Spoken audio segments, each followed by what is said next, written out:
ano ba daw dapat yung itsura ng katawan ng kondisyon. The more na less yung kanilang weight, the more na mas buoyant sila. Konting effort lang, lulutang sila. Good morning sa inyo mga kalapatids. Sa episode na ito, papasilip ko sa inyo yung ating mga alaga. Dito sa ating flyers lab, konti na lang yung mga ibon natin naririto.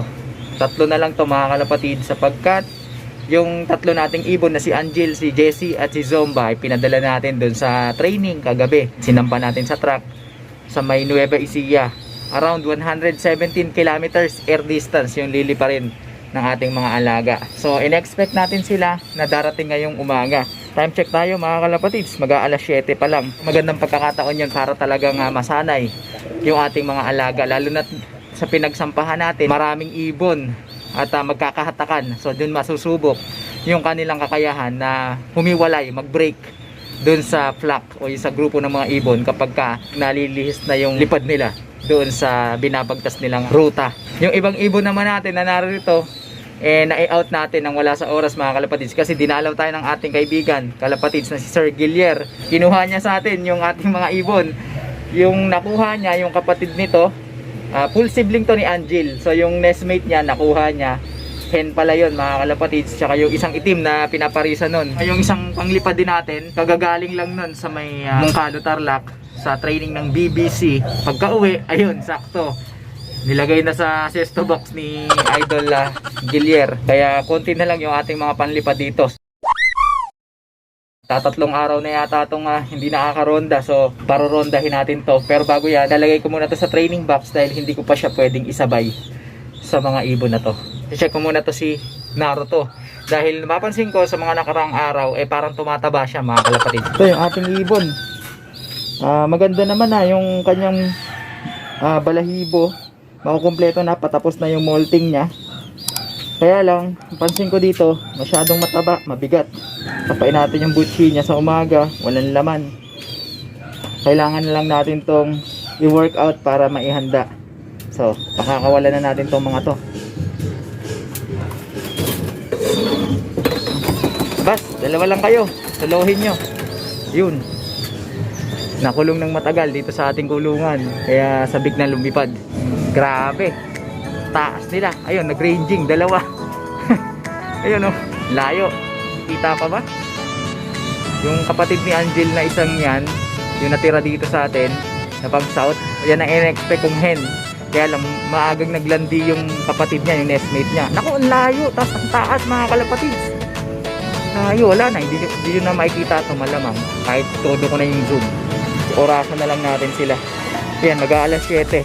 So tignan natin kung anong oras sila makakabalik dito sa ating sulungan. Mukhang okay talaga yung sistemang ginagawa natin mga kalapatids. Hindi matrabaho, hindi sila tamad. At saka, ayan, tignan nyo naman, nagre-ranging kahit dalawa lang sila. At nako, napakataas at napakatuldok mga kalapatids. Magdadalawang linggo pa lang simula nung sinimulan natin yung sistemang ito.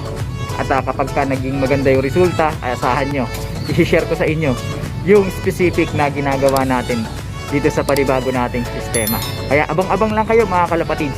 Samantala, update tayo dito sa ating mga breeder. Hanggang ngayon wala pa rin mga itlog, pero malapit-lapit na to mga kalapatids. Pinakain ko na yan at binigyan ko na rin ng tubig na may vitamins. Meanwhile, BBC Manila 756 Muñoz Nueva Ecija. 1, 2, 3, release!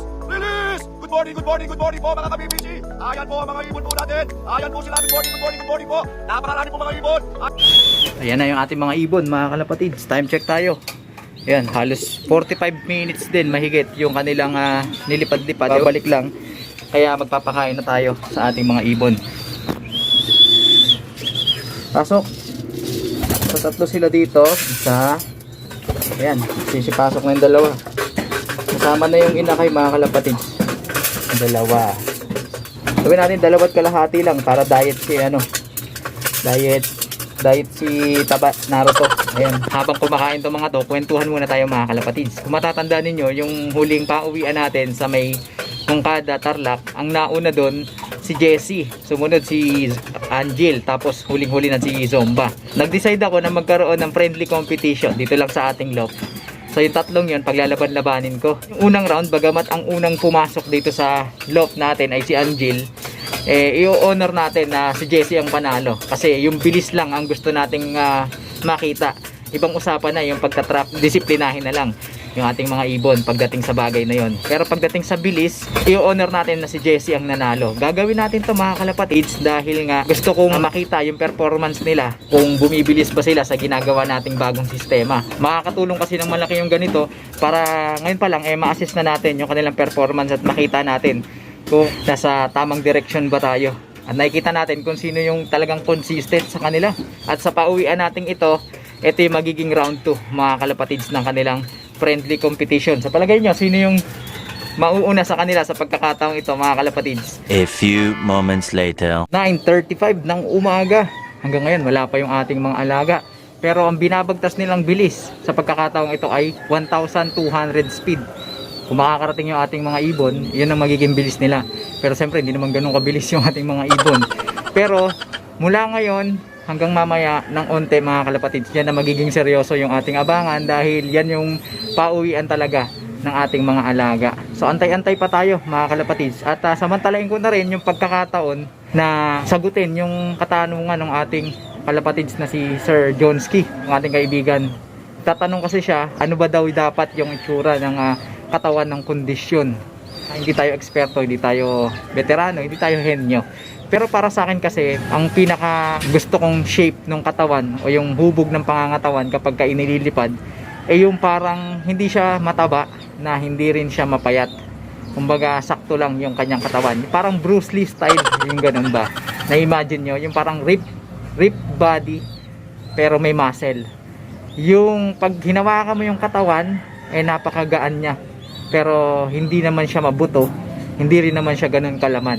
Ang dahilan mga kalapatids na ka-newbie sapagkat yung mga ibon natin yan parang mga atleta yan, parang nagmamarathon yan sa liparan. Meron ba kayo nakitang sumali sa marathon na matataba mga kalapatids? Pagdating sa endurance na labanan o yung pangmatagalang liparan, hindi uubra yung mga ganong built ng pangangatawan. Hindi ako ganong fan ng apple body mga kalapatids. Basta yun sa akin, hindi ganong kataba, hindi ganong kapayat. Pag hinawakan mo, para kang humawak ng yung bote ng tubig na walang laman. Alam mong may hawak ka, pero pag ginanon mo, alam mo yon yung very buoyant. Hindi hirap lumipad at flexible sa himpapawid habang lumilipad. Yung excess muscles kasi sa katawan, maaaring makapagpabigat yon ng ating mga alaga. At habang lumilipad, di naman niya bumubuhat ng mabibigat na bagay sa likod nila. So, para sa akin, the more na less yung kanilang weight, the more na mas buoyant sila. Hindi sila mahirapang lumipad. Konting effort lang, lulutang sila. Compare dun sa mabibigat, kailangan mag-exert ng more effort yon para mapanatiling naka-float o nakalutang sa himpapawid. Baka napapaisip kayo mga kalapatids na ka-newbie, paano kung payat na ganun, tapos malayo ang liparan, paano yan? Saan siya kukuha ng lakas? Dahil nga maliit yung kanyang katawan. Nakita kayo o familiar kayo sa mga ibon na tippler. Yung mga tippler, pag hinawakan nyo yan, ang papayat nyan. Pagka inilipad mo, nako, mababa ang 15 hours sa area yan. 15 to 21 hours. Yan ang tinatagal sa ere ng mga tippler kapag lumipad yung mga yan. Saan sila kumukuha ng energy para mapanatili nila yung ganong katagal na liparan, mapanatili nila yung sarili nila sa ere ng ganong katagal. Alam niyo mga kalapatids na ka-newbie, napaka-konting pats lang na kailangan ng ating mga ibon. Tatagal na sila ng ilang oras sa ere, sa liparan. As long as may sapat na pats yan sa katawan, kayang-kaya niyan tumagal sa liparan. Tignan niyo yung mga migratory birds mga kalapatids, yung mga nasa wild. Mga ibon, pag hinawakan mo yan, hindi naman ganun katataba yan 'Di ba? Kasi sa wild, pahirapan ng pagkain, pahirapan sila maghanap. Pero papansin nyo, kaya nilang tumagal sa ere at nagmamigrate pa nga. 1,000 kilometers yung kanilang nililipad. Pero nakakayanan nila. Huwag kayo mag-alala kung parang payat yung ibon nyo. Okay lang yun mga kalapatids, basta malusog. Vitality nila, yung alertness nila, walang iniindang sakit. Okay na yon mga kalapatids na ka-newbie.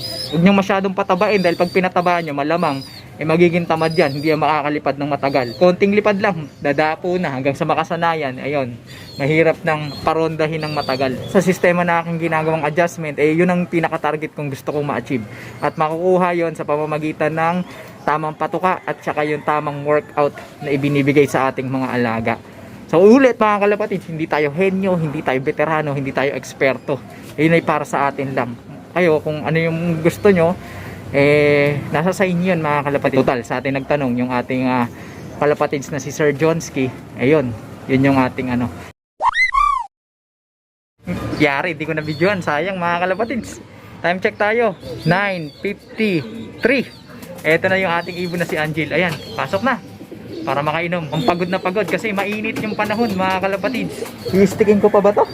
Hindi na yata kailangan. Sanay na to eh. Sige, pasok, pasok. Sige. Ayan. Yun, pumasok na. Alright. Yun. Electrolytes. Bigyan muna natin ng reward tong ibon natin na to. Habang naghihintay tayo sa iba. Ayaw pa tumuka, mga kalapatids. Mamaya-maya na. Ayan na muna natin siyang magpahinga. Ayan, nag-porch na siya. Ayan na, may dumating na, mga kalapatids. Sayang, di ko na videohan. Sino kaya yan? Time check tayo. Ayan, 9:52. Oh, pasok. Stickin na kita. Pasok, pasok. Ayun. Bigyan natin ng reward to. Yan, electrolytes yan. Tanggal ang pagod mo dyan. Oh. Bumalik si Angel. Uminom uli. Mga kalapatids, may pumasok na naman. Time check, 10:13. Ito, si Zomba. Huli ka na, boy. Huli ka na naman. Ayan. So, kumpleto na yung ating mga alaga, mga kalapatids. Lalagay ko na lang dyan yung mga naging performance ng ating mga ibon.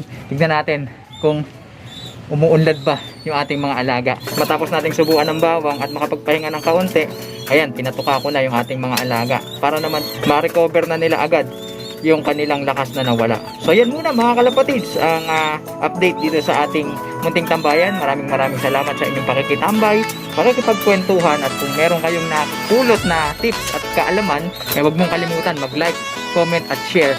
At kung hindi ka pa nakapag-subscribe, mag-subscribe ka na, hit mo ng notification bell para na sa ganun maging updated ka sa ginagawa nating kwentuhan dito lang sa ating munting tambayan. Ano, mga kalapatids, hanggang sa susunod nating pagkikita. Paalam!